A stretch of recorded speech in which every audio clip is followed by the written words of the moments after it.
Okay, magandang araw mga paps. Bale, ito may papalitan tayong transmission fluid ng Toyota Fortuner 2019 model. Bale, ito yung pinaka-drain plug natin. Tapos ito, dito na tayo nag-check ngayon ng ATF fluid yan. Alin yung gamit natin. Bubuksan natin ngayon kung marami pa siyang laman. Kasi nararamdaman nga ni boss, medyo may delay sa lalo pag umaapak sa silinyador. Ayun, susubukan natin tong i-check natin. Tapos papalitan na rin natin yung pinaka-fluid. Okay mga paps, gumamit nga tayo ng alley rinse para ma-check natin tong transmission fluid ni boss. Yan, niluwagan na natin. Tapos ayun, tatanggalin natin. Ayun, maitim na pala. Maitim na. Oo, marami pang laman pero maitim na siya. Palitin, palitin mga paps pag ganyan na kulay. Dapat to medyo red pa kulay na ito eh.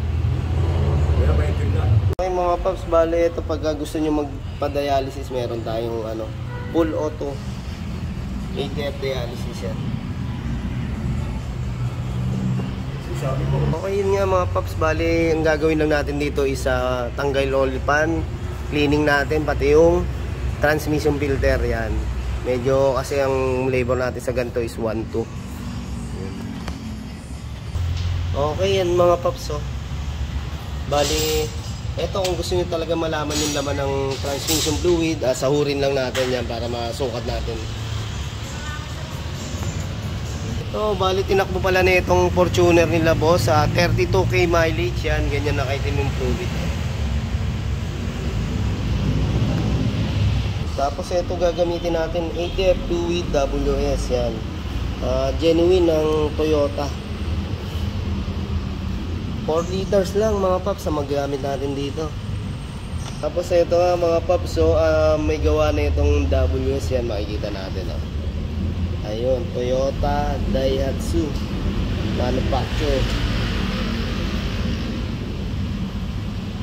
Ayan, may manufacturer in Thailand. Okay, balis tinatanggal na nga natin yung mga size 10 na tornilyo natin, paikot. Yan. Bali mga paps, yung gasket na ito, hindi na natin pinapalitan to kasi magandang klase naman to. Ayun, kaya ganito pala yung pag-drain natin sa gantong transmission, pagpalit ng fluid, para malinis natin yung transmission filter tsaka yung ating oil pan. Meron tayong magnet dyan na kinakabitan ng mga ribaba. Yun ang kailangan natin, kaya kailangan natin siyang ibaba yung pinaka oil pan. Okay mga paps, natanggal na nga natin yung pinaka oil pan natin. Ito yung sinasabi natin na dumi niya. Ayun, talagang kailangan natin kuskusin tsaka sabunin. Yan, sa ribaba. Tapos yung pinaka transmission filter natin, ito nga mga paps, yan, kailangan natin ugasan ng fluid yan. Transmission fluid lang din. Okay mga paps, bali ito lilinisin lang muna natin ang ni boss. Pwede nyo rin naman palitan pagka gusto nyo naman palitan. Yan, lilinisan natin to kerosene. Huwag na nating ng tubig or sabon. Kerosene, ayan talaga makikita natin yung itim. Tapos pwede nyo palitan kung gusto nyo. Sa una kasi kadalasan to, yung ibang client natin pinapalinis lang nila yung filter. Yan yung pinagugasan natin.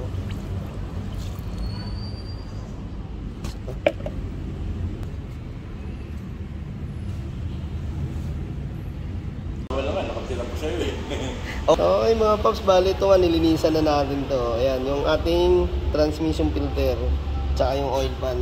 Ito mga paps, hindi na natin nilalagyan ng silicone to. Ayan, yung dating gasket pa din yung ginagamit natin kasi yan, matibay na rin po yan. Yan, pwede lang din natin ibalik yan. Ito yung mga magnet natin, mga paps, 4 yan. Huwag natin kalimutan yan. Para yung dumi, lagi niya na-absorb. Yan, kakabit na natin mga paps. Okay, yan na. Kali, ito nga yung ilalim na loob natin ng transmission sa oil pan. Yan, ginabit na natin yung pinaka-filter.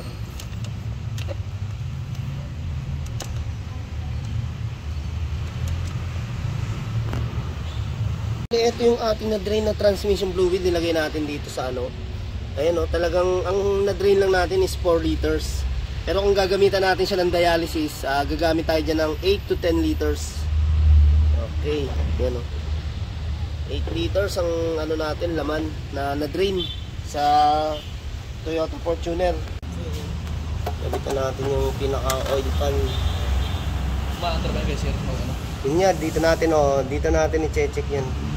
Oo. Ayan, mga paps, bali yan yung size 24 na yun, doon tayo nagsasali ng transmission fluid kung manual replace ang gagawin natin. Ayan.